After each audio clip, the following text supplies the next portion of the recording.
as inscrições estão no site da EPE, tá? Então, se vocês, não é para vocês, né? Mas tenho certeza que nós temos aqui gente representando instituições de todo o país e que sempre tem interesse de vir passar aqui um tempinho com a gente. Então, se houver interesse, por favor, passem para os seus colegas, para suas instituições, que a gente tem hoje esse programa, e são diversas áreas em que há vagas para essa experiência prática. Não é só para ver, é para fazer também. Então, um programa que está montado com muito carinho, e as vagas estão disponíveis, e as inscrições vão até o dia 30 desse mês, ou até terminarem as vagas, tá bom? Então, esses dois avisinhos, e agora nós vamos dar continuidade, né, ao nosso programa das reuniões de atualização em temas relevantes na prática clínica. E hoje a gente tem a honra de ter presente aqui, representando a disciplina de hematologia, o professor titular da disciplina de hematologia e hemoterapia da FIMUSP, professor doutor Eduardo Magalhães Rego, que já agradeço desde já a sua participação, e em parceria com o nosso querido residente, Marco Aurélio Campanha Sartori, que é residente do programa, e vão discutir conosco envelhecimento, hematopoiese clonal e leucemia mieloide aguda. Então, muito obrigado e fiquem à vontade para iniciar. Então, bom dia. A gente vai começar com a apresentação do caso clínico, depois a gente vai ter uma aula ministrada pelo professor. Então, a gente está trazendo o caso da paciente LLM, uma paciente do sexo feminino, tem 57 anos, é natural de Lobato, Paraná, procedente de Porto Velho, Rondônia, é desempregada, divorciada e tem 3 filhos. É uma paciente previamente rígida, que começa em setembro de 2022, um quadro de cólica abdominal acompanhada de 6 a 8 episódios de diarreia aquosa, sem produtos patológicos. Após uma semana do início desse quadro, ela começou também com o aparecimento de equimoses e hematomas espontâneos, sobretudo em membros inferiores. Junto ao quadro, a paciente teve uma perda ponderal de aproximadamente 4 quilos em 2 semanas. O peso inicial da paciente era de 52 quilos. Então, ela procura o serviço médico na sua cidade natal, que era Porto Velho, por ter começado também um quadro febril. Ela chegou com uma febre de 38,5 graus. Nesse serviço de origem, foi identificada uma anemia importante e leucocitose, e a paciente tinha alguns familiares aqui em São Paulo, e por conta própria ela veio à cidade em procura de assistência. Ela chegou inicialmente no Hospital Municipal de Barueri. Do Hospital Municipal de Barueri, no dia 27 de setembro, ela foi encaminhada ao PS Lapa, e então ao HC, como vaga zero, pela suspeita de neoplasia hematológica. Esse é o exame físico de entrada da paciente lá no PSM. Ela estava em regular estado geral, consciente e orientada, estava descolorada 2 cruzes em 4, desidratada 2 cruzes em 4, anictérica, acianótica, tinha uma temperatura axilar aferida de 38,3 graus e estava eupneica. No aparelho cardiovascular, bulhas rítmicas normofonéticas em 2 tempos, sem sopros, uma frequência de 94, a pressão era de 164 por 101 milímetros de mercúrio, com tempo de enchimento capilar inferior a 3 segundos. No aparelho respiratório não havia alterações, um murmúrio vesicular audível bilateralmente, sem ruídos adventícios, com uma frequência respiratória de 19 incursões por minuto. O abdômen era globoso, depressível, indolor e sem visceromegalias. Na cabeça e pescoço não percebemos linfonodomegalias, mas na cavidade oral chamava a atenção que ela tinha algumas petequias em palato e uma hipertrofia gengival. E nos membros inferiores, sem edemas, porém com as equimoses que ela havia referido previamente. Então, como eu tinha comentado, é uma paciente sem antecedentes, ela não usava nenhuma medicação de uso contínuo, e nos antecedentes familiares, sem antecedentes de neoplasias na família, apenas um irmão com anemia perniciosa que acompanhava com a clínica. Esses são os exames complementares de entrada da paciente. Então, ela tinha uma anemia normocrômica e normocítica hipoproliferativa. Ela tinha uma hemoglobina de 8,8, com hematócrito de 27,4%. O VCM era de 89, o HCM era de 28,6 e o CHCM era de 32,1. Chamava a atenção que ela tinha uma reticulocitopenia, um reticulócito de 7.000, com índice reticulocitário corrigido de 0,36%. No hemograma também chamava a atenção a leucocitose bastante importante, então ela tinha 100.450 leucócitos, sendo que desse pool celular, 67%, mais ou menos, eram blastos. Além disso, ela tinha uma monocitose importante, tinha 23.100 monócitos, neutrófilos de 6.030, linfócitos de 4.020, eosinófilos de 0 e basófilos de 0. Além da anemia, a paciente também tinha uma plaquetopenia, uma plaqueta de 40.000, e nas provas coagulométricas, uma atividade de protrombina de 72%, que era normal, e uma relação de TTPA de 1,01, que também era normal. O dedímero elevado, de 18.926, e o fibrinogênio não estava consumido, estava de 289. Dando continuidade, não apresentava disfunção renal, a create era de 0,84, com uma ureia de 25, o sódio de 145, chamava atenção que ela tinha uma hipocalemia, um potássio de 2,2, e algumas provas de lise tumoral, como um calciônico reduzido, de 4,3, um fósforo de 5,2 e um DHL elevado também de 1.089.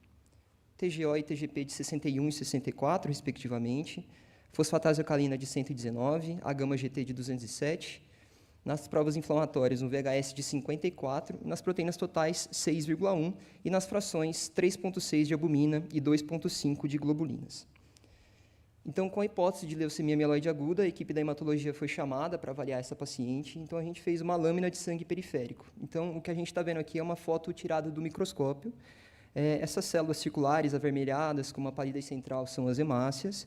Existem pequenos fragmentos celulares aqui embaixo, que são as plaquetas, mas o que chama mais atenção é essa população celular uniforme, composta aqui por células de moderado para grande tamanho, uma relação alta de núcleo-citoplasma, e existem algumas células como essa aqui, que apresentam uma cromatina mais frouxa, que diz para a gente que isso é uma célula mais imatura, que não deveria estar aí.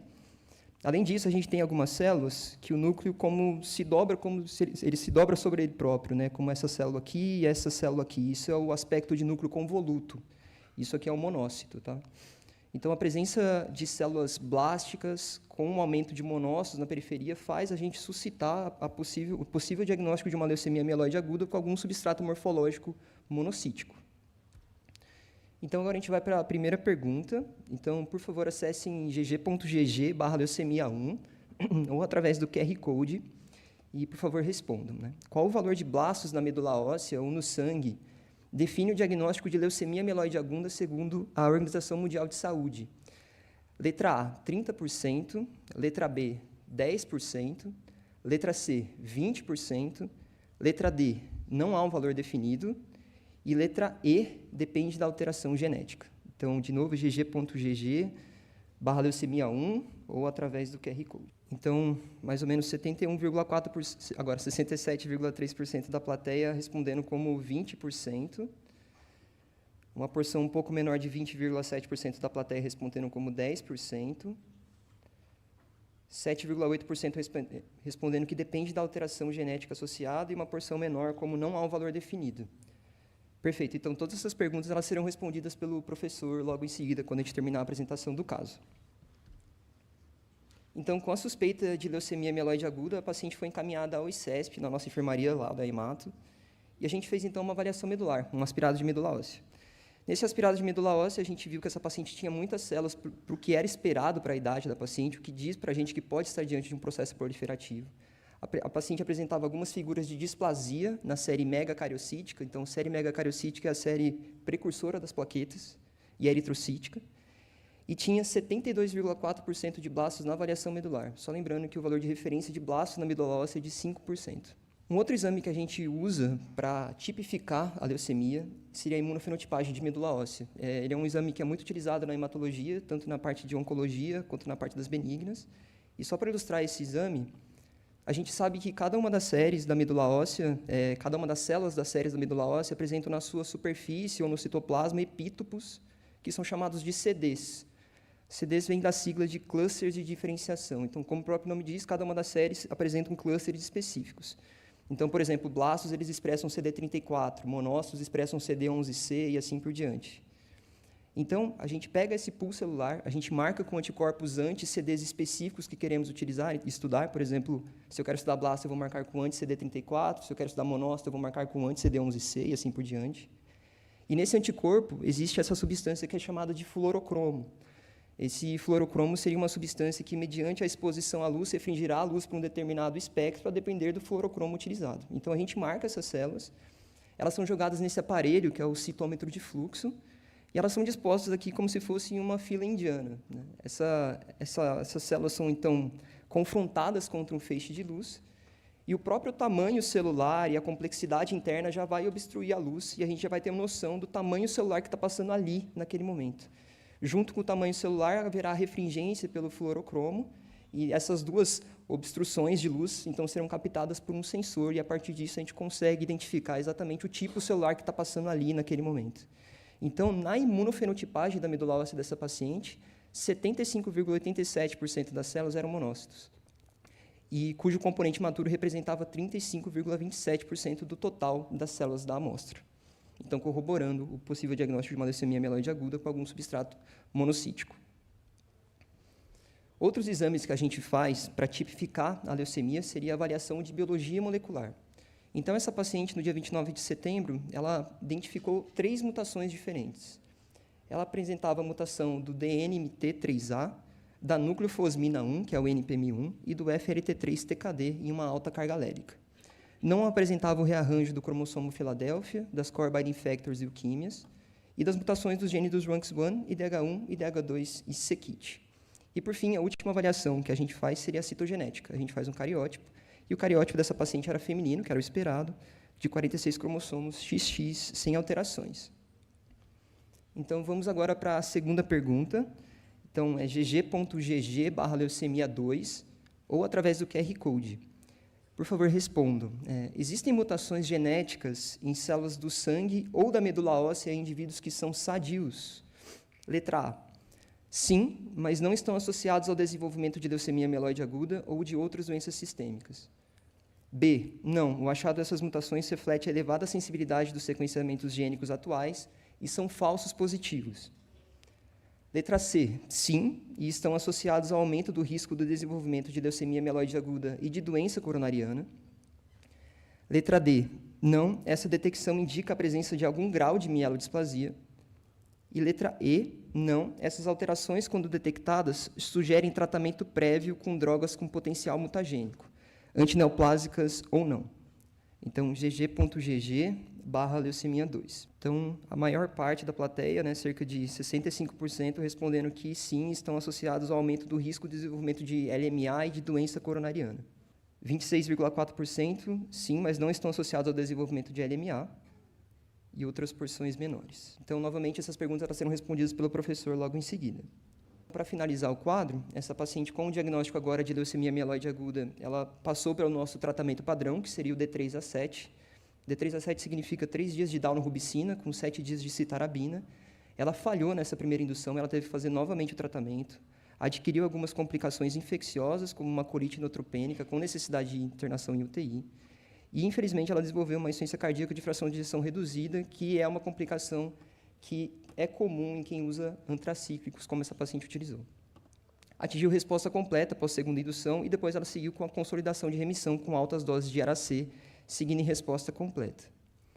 Esses pacientes eles começam, então, a seguir com a gente nos ambulatórios de segunda-feira à tarde, no ICESP, e numa dessas consultas ela chegou num choque séptico, novamente secundário a uma colite neutropênica. Ela descompensou a insuficiência cardíaca de base e necessitou de uma internação na UTI prolongada de mais ou menos 45 a 50 dias. Nessa internação, ela fez uma ira cardíaco 3 dialítica, que foi atribuída a um contexto de uma síndrome cardiorrenal e de sepse, e desenvolveu uma coagulação intravascular disseminada. Essa paciente ela chegou a ter alta para a enfermaria, mas, novamente, na enfermaria teve um novo choque, uma SARA, e, infelizmente, ela veio a falecer há mais ou menos 2 semanas. Então, era isso que eu queria falar. Muito obrigado pela atenção. Obrigado, Marco. Bom dia a todos. Então, vamos fazer um resumo. Então, é um caso bastante característico, não é um caso raro na nossa especialidade. Então, é uma paciente de 57 anos que se apresenta com uma grande leucocitose, à custa de células jovens, então, à custa de blastos, e que, de manifestações clínicas, a gente vê que ela tinha manifestações da falência da hematopoese, então ela tinha uma anemia que era hipoproliferativa, porque a contagem de reticulócitos dela era baixo, ela tinha uma plaquetopenia bastante acentuada com manifestações hemorrágicas do tipo mucocutâneo, E tinha um quadro infeccioso e também sintomas constitucionais. Ela tinha um emagrecimento, tinha febre. Então, na verdade, ela vem para um diagnóstico aí, bastante dramático e que é o que muitas vezes a gente vê. Soma-se a isso o fato, né, o paciente veio lá de Porto Velho, isso também tem todo o contexto social que não é tão raro assim nas nossas enfermarias. Bem, então, é um quadro de uma leucemia mieloide aguda, onde ela tinha uma infiltração superior a 70% de blastos na medula óssea, que é a razão pelo qual a hematopoese parou, né, ou reduziu muito a sua atividade. Porém, com o conhecimento que nós fomos adquirindo a respeito da fisiopatogênese dessa doença, ficou cada vez mais claro que a gente tem alterações que precedem esse quadro tão florido como esse dessa paciente. E, como essa é uma doença geneticamente determinada, né, e podemos dizer que é uma doença genética adquirida de caráter esporádico, o estudo sistemático do sequenciamento com alta profundidade começou a mostrar que nesses pacientes a gente conseguia detectar, quase da grande maioria deles, alguma mutação genética. Mas o padrão ouro continua sendo a infiltração de blastos na medula óssea. Bem, isso, naturalmente, trouxe um desafio para os hematologistas e para os patologistas, em termos de identificar em qual momento eu passo a chamar essa doença de leucemia mieloide aguda. Quer dizer, a classificação, não há muitos anos atrás, falava em 30% de blastos na medula óssea ou no sangue, e isso era uma leucemia mieloide aguda. Isso foi revisado em 2016, que corresponde à terceira coluna ali da classificação da Organização Mundial de 2016, na qual falava-se em 20%, ou na presença de algumas alterações genéticas muito específicas. Em particular, o PML rara, que está associado à leucemia promielocítica aguda, e as translocações que envolvem fatores de transcrição chamados core binding factor, que são a translocação entre o cromossomo 8 e 21, o RUX1, RUX1T1, e a inversão do 16, que é o CBF-beta-MH11. Então, isso já era reconhecido em 2016. Em 2022, nós tivemos duas classificações novas, e isso são parcialmente concordantes. A importância da identificação dessas alterações genéticas é tal que, pela Organização Mundial de Saúde, não existe mais um número mínimo de blastos a ser detectado. E que a identificação da leucemia depende exclusivamente da identificação genética, exceto em situações onde você pode detectar algumas mutações em indivíduos com exames hematológicos normais. Então, ele distingue o CEBP-alfa, perdão, que é um fator de transcrição que está mutado, então, alguma coisa em torno de 10%, e que, nesse caso, realmente você precisa ter uma presença mínima de 20% de células mutadas.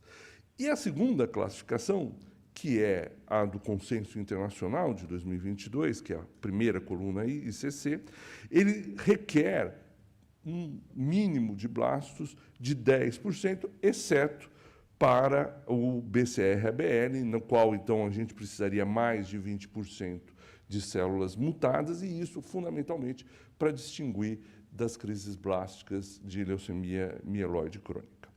Então, se nós olharmos essa tabela, eu sei que, para quem não é especialista, isso é uma grande sopa de letrinhas, né?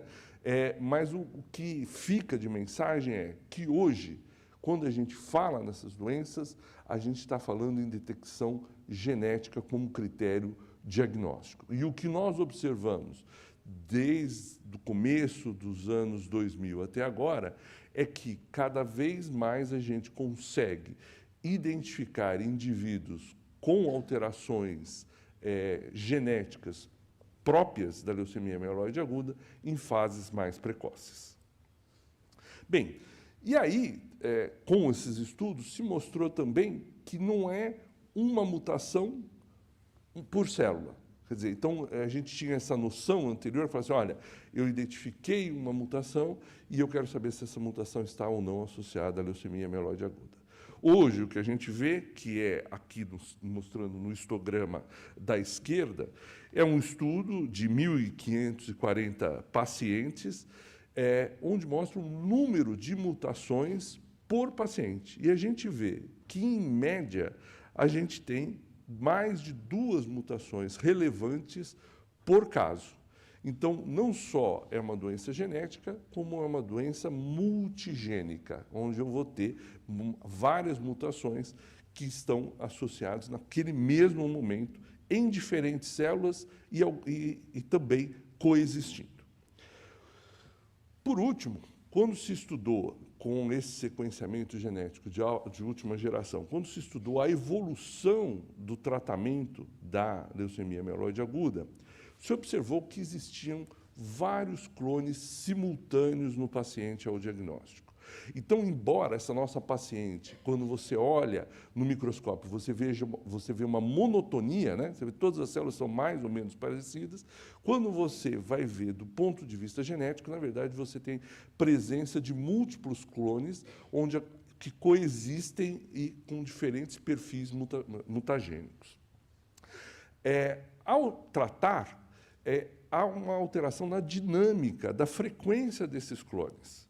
Então, no gráfico da direita, vocês veem um gráfico que hoje a gente chama de rabo de baleia, né? Então, parece uma baleia vista de cima, onde, no extremo da esquerda, está o momento do diagnóstico. E cada cor mostra um clone leucêmico. Tá? Então, vocês vejam que, nesse caso ilustrativo aqui, a gente tinha 5 clones leucêmicos e o tamanho, né, das cores reflete a frequência. Então, a gente tem desde clones muito pequenos aqui a clones realmente predominantes. Ao longo do tempo, esse caso ilustrado aqui foi tratado, no caso com azacitidina e sorafenib, e vocês vejam que esses clones foram diminuindo, refletindo o quê? A remissão do paciente. Então, esse paciente deixa de ter células leucêmicas detectadas, que é aquele ponto onde se estreita o rabo da baleia. Então, ali eu não tenho mais detecção de células mutadas nesse momento do tempo. Mas esse paciente recai. E observem que é o rabo realmente da baleia, o extremo da direita, observem que mudam as cores. Ou seja, mudam os clones presentes em momentos diferentes da doença. Então, a gente observa essa evolução clonal, onde você tem uma competição entre clones com características genéticas diferentes e que o tratamento funciona como um processo de seleção, usando um termo darwiniano, um processo de seleção natural. Então, você vai ter tanto clones que são selecionados durante o tratamento, quanto a emergência de novos clones, que não estavam presentes. Por vocês vejam que esse clone verde, por exemplo, que está assinalado na ponta do rabo da baleia, não estava presente no momento do diagnóstico. É um clone, uma emergência nova. Bom, se a gente for tentar fazer uma caracterização da doença e colocar com a epidemiologia do envelhecimento da população, existe uma correlação? Existe. Então, esse histograma é um histograma de um trabalho clássico da população sueca, mostrando a incidência de leucemia mieloide aguda segundo a idade. E a gente vê que é uma doença cuja incidência vai aumentando com o envelhecer, sendo aí a mediana ao diagnóstico alguma coisa em torno dos 65 e alguns outros trabalhos, 67 anos. Então, é uma doença do envelhecimento. E como que eu consigo, do ponto de vista biológico, correlacionar essas duas coisas, as alterações genéticas e o envelhecimento, em particular o envelhecimento populacional? Bem, então, eu vou voltar aqui depois na pergunta. Isso foi visto num trabalho em que se fez a caracterização genética de indivíduos normais. Então, veja, esse estudo foram mais de 17 mil indivíduos que não tinham nenhuma alteração no hematológico, não tinham nenhuma alteração hematológica evidente. E, para surpresa dos autores, eles encontraram, por exemplo, 408 indivíduos que tinham mutação nesse gene, DNMT3A, que é o gene presente, um dos genes mutados na nossa paciente, e esses indivíduos não tinham nenhuma alteração hematológica. Também encontrou 72 pacientes com mutações no TET2 e 62 com mutações no AXL1. Portanto, é possível, sim, encontrar essas mutações em indivíduos hematologicamente normais. E essas mutações são mutações chamadas do tipo driver, ou seja, são mutações que causam a doença. Isso criou, então, uma nova entidade, que é a hematopoese clonal. Esses indivíduos com essas alterações são normalmente mais idosos e se estima que aproximadamente 15% a 20%, em alguns trabalhos até um pouco mais, dos indivíduos acima de 60 anos terão essas mutações que são mutações patogênicas. Bem,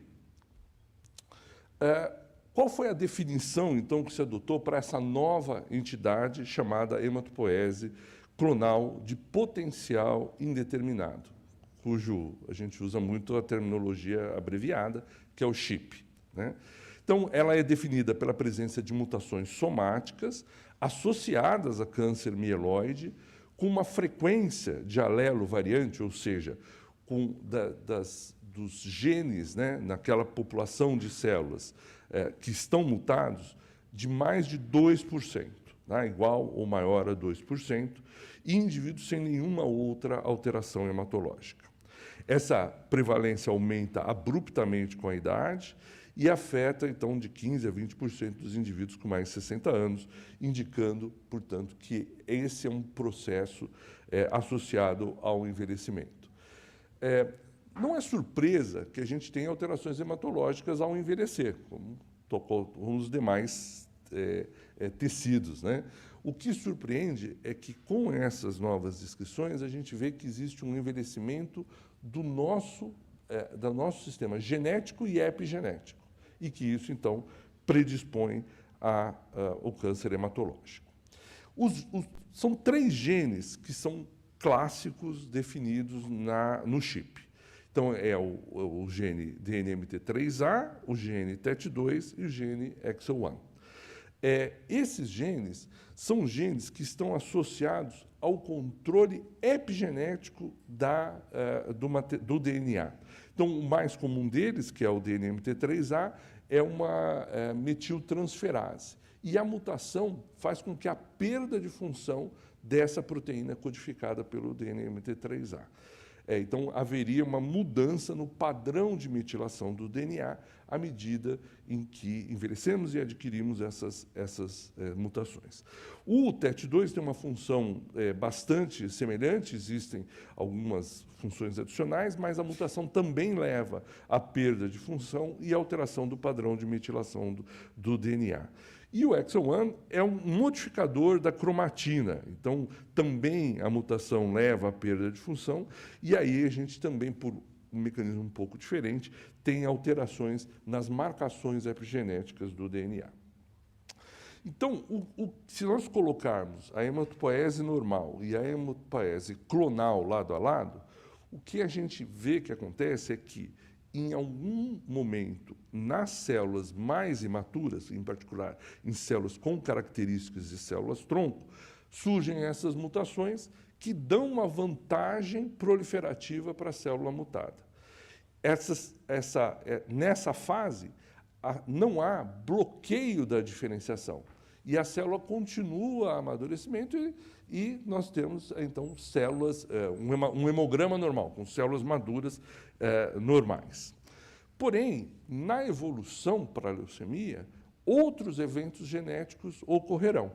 Então, hoje, nós entendemos que o processo da formação da gênese da leucemia, ela vai num primeiro passo, numa mutação num gene fundador, de um desses 3 que eu mencionei para vocês, que fazem parte do chip, então DNMT3A, o TET-A e o exon 1. Então, nós temos, primeiro, uma mutação no padrão do controle, não da descrição, mas do controle da transcrição gênica. Um segundo evento mutagênico seriam mutações em genes que codificam para fatores de transcrição. Então, aí a gente tem o NPM1, o IDH1, o RUX1.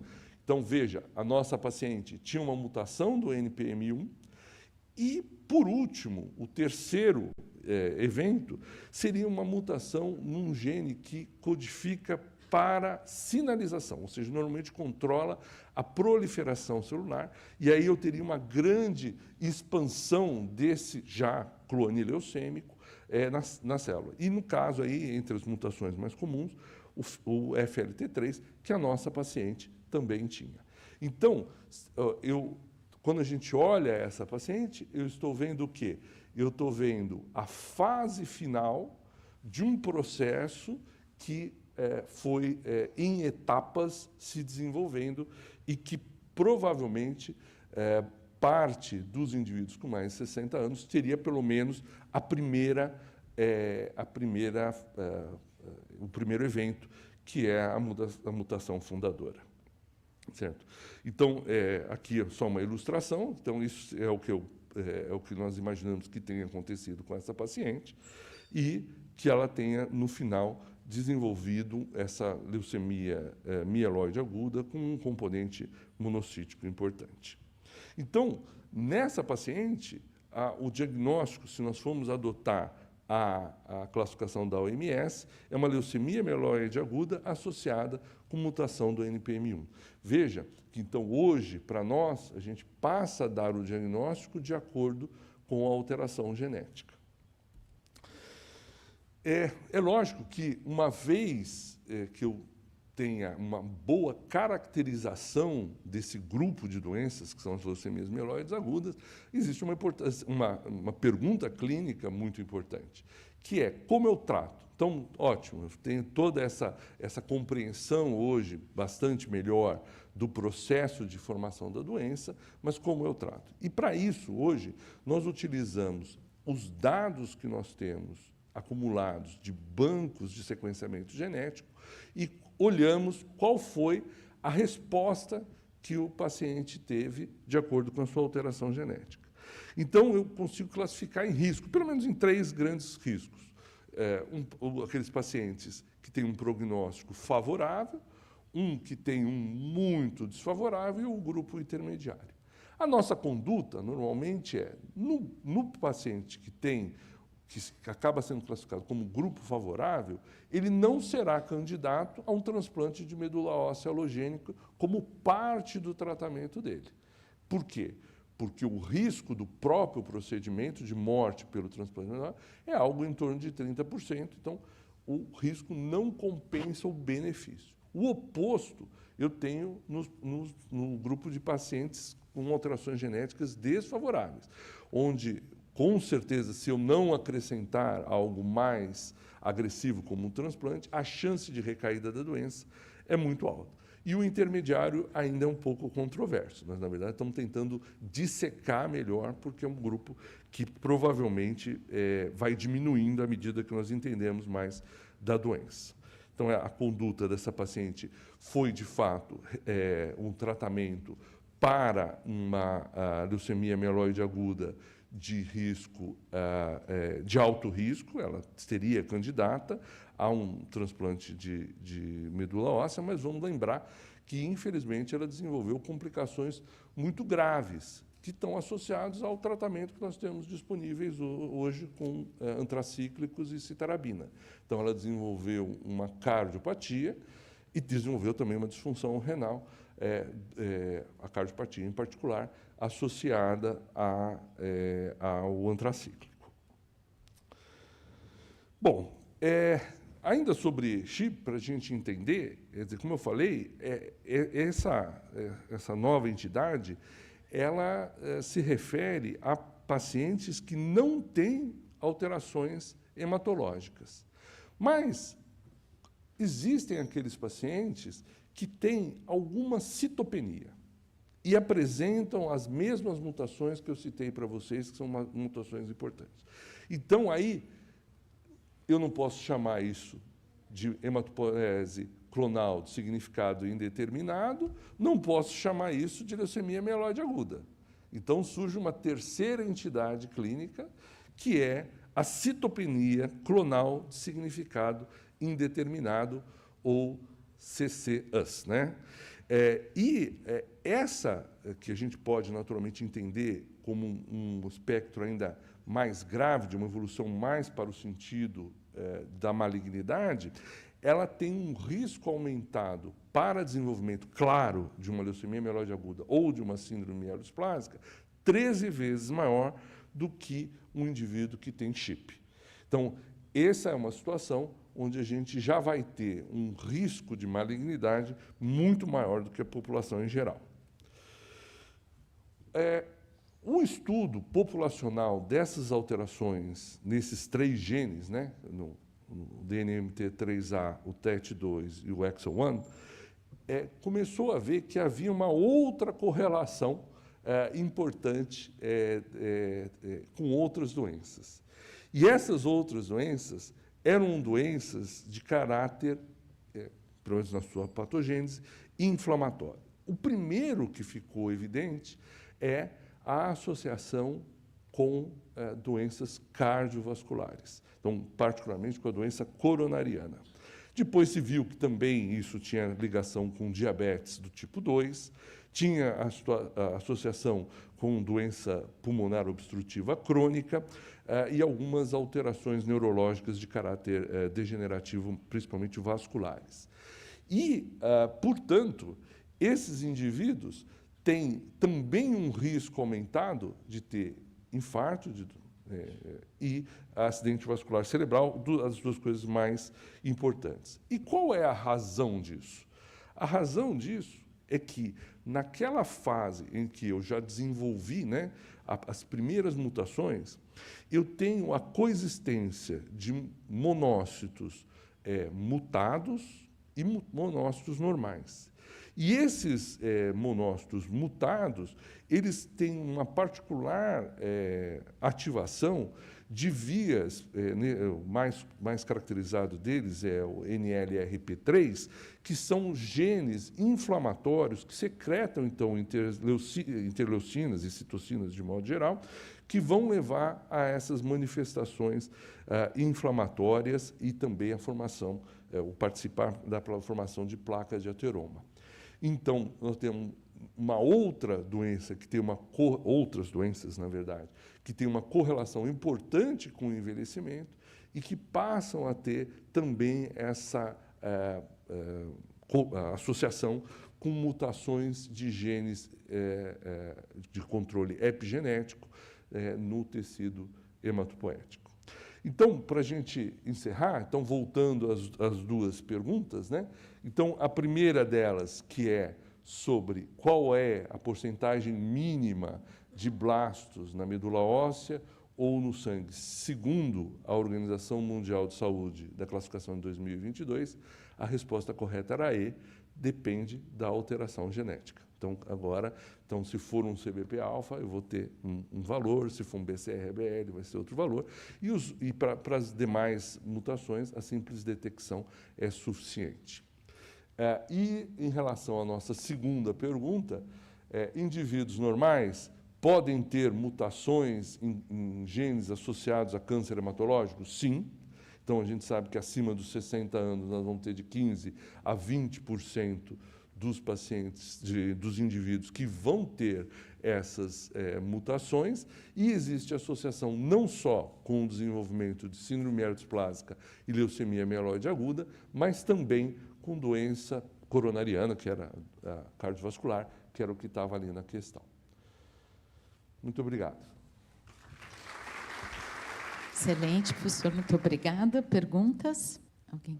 Professor, quando são feitas, tem estudo avaliando a evolução desses pacientes que tiveram essa detecção e tem alguma orientação né, que possa ser feita?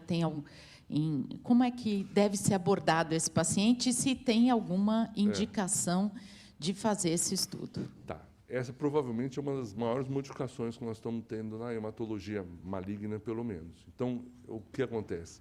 Hoje estão sendo criados, pelo menos nos grandes serviços nos Estados Unidos e na Europa, ambulatórios para esses pacientes com hematopoiesia clonal de significado indeterminado.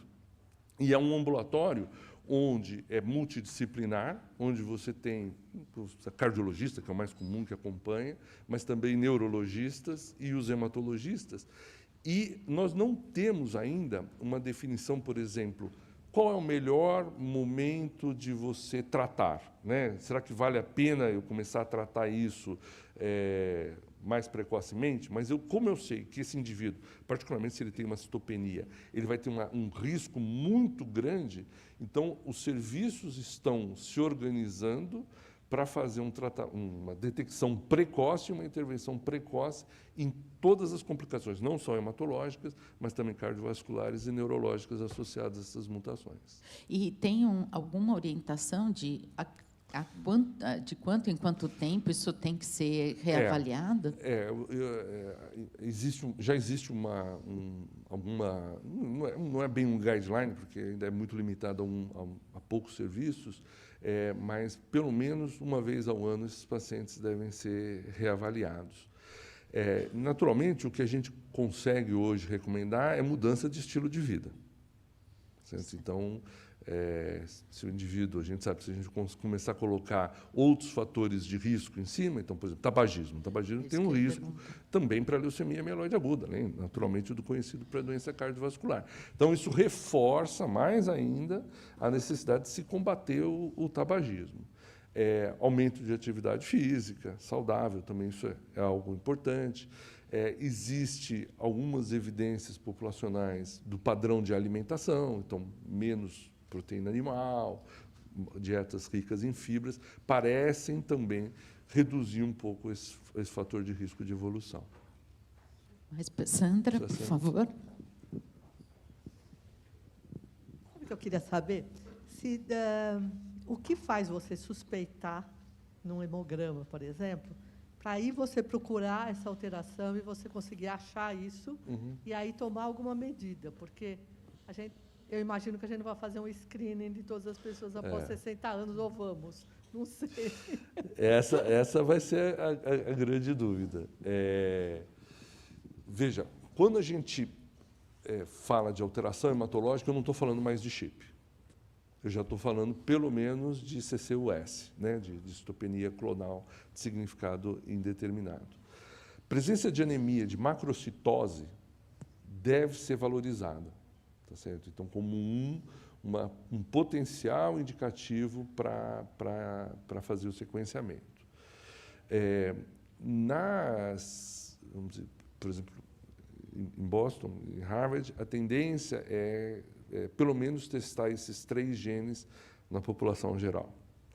Então, é lógico que a gente não vai fazer o sequenciamento de todo mundo, de todos os genes, mas esses 3 genes que estão claramente associados e que têm uma frequência considerável, provavelmente vão ter que entrar dentro dos screenings para pacientes mais idosos. Se bem que 60 anos não é tão idoso assim, né? Mas sempre é relativo. Um minutinho. Professor, qual que é a cobertura do sequenciamento, então, na rede pública e nos convênios, ou não sei, para a população aqui no Brasil? Por enquanto, a cobertura é muito baixa, mesmo no sistema privado. O que está acontecendo é que o sequenciamento está se tornando cada vez mais barato. Realmente, hoje, você consegue fazer um sequenciamento, principalmente se você for fazer um sequenciamento dirigido, né, que é o que eles chamam de alvo, target, isso vai caindo bastante. Então, no Brasil ainda não é reconhecido, nem no sistema privado, nem no sistema público. Nos Estados Unidos isso já é reconhecido, então isso já é reembolsável nos Estados Unidos.